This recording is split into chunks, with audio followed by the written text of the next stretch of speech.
The first to bring you the hottest DJ gear on the planet. You're watching coverage of Winter NAMM 2013. We are AGIProDJ.com. Hey everybody, it's DJ Ty from AGIProDJ.com. I'm here at NAMM 2013 in the Pioneer booth with DJ Lars. Hey Ty. Good, how you doing, man? I'm good. Awesome. Thanks for coming in. Absolutely, thanks for having us. Thanks for going over the new gear. So this is it, the beautiful new CDJ-2000nexus DJM-900nexus Limited Edition Platinum Finish. Exactly. Awesome. So this is limited to 2,000. So there's going to be 2,000 of these mixers, 2,000 of the RMX effects unit, and then a total of 4,000, so 2,000 pairs of the CDJ-2000nexus Limited. Awesome. So you got this shiny new finish. The only other thing that's different is, you know, some of the buttons look a little different. So the Q buttons here, for example, light up white instead of lighting up yellow.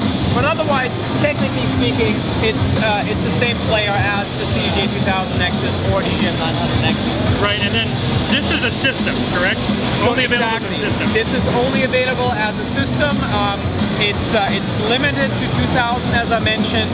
There's a serial number in the back that shows you which number, which out of 2,000 it is. These three pieces you have to buy together, but you can buy the RMX by itself, correct? The RMX you can buy by yourself, exactly. So this system right here, these three pieces together, is sold at $7,000 now. Right. And this is sold at $1,000 now.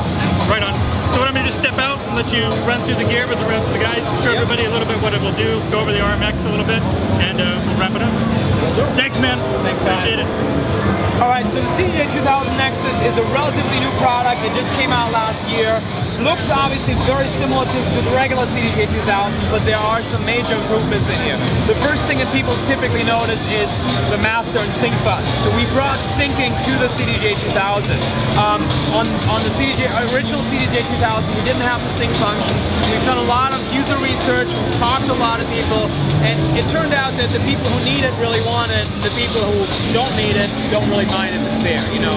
So the way it works is you press master here, you press sync over there, and then this automatically syncs to the BPM, whatever is playing over here. Another feature that we brought in is slip mode.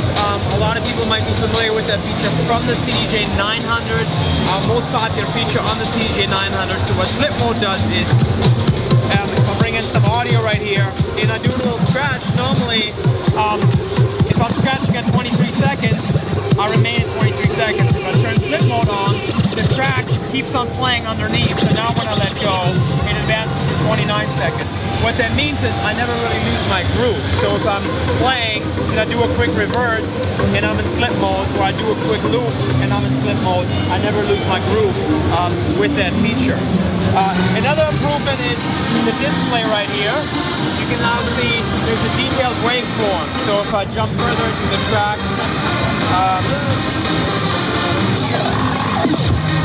you can see these are my beat markers.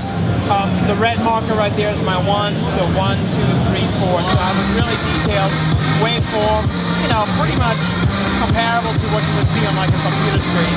So that's really, really helpful. Now moving on to the RMX-1000.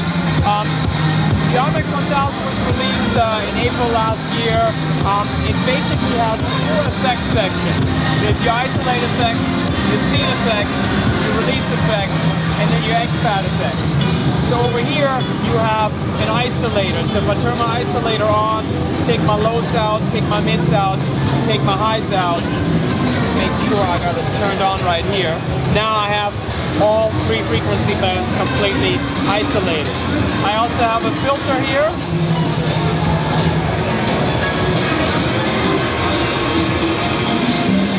This is the add effect. I also have a transform, a roll, a gate, and a drive. Then moving on to the scene effects, what happens here is the red effects help me create a build-up, the blue effects help me create a breakdown. So for example, this is a bandpass filter echo. And then down here I have 2 sub-parameters with which I can customize my effects. So let's say I have an effect going on here, I have another effect going here, and I need to quickly exit out of the whole thing. That's what the release effects are for. So right now I'm in echo mode. I also have a vinyl break right here. a backspin. This expand effect here has several functions. So if I press the roll on, let me advance the beat. So if I press roll on, I have this loop driver right here, right? I also have a drum machine built in, so a clap, a snare, a kick, these are 909 sounds. So if my beat counter is turned on, it's set to 130 right now, and I tap in a rhythm,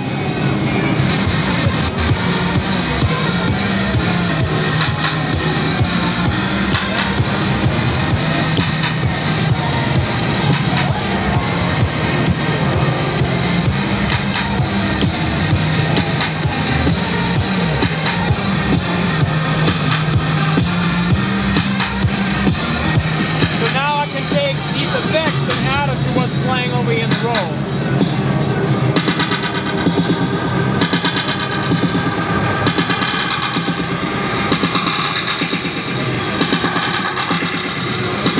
I can change the level of my expand effects right here, and I can also pitch it up.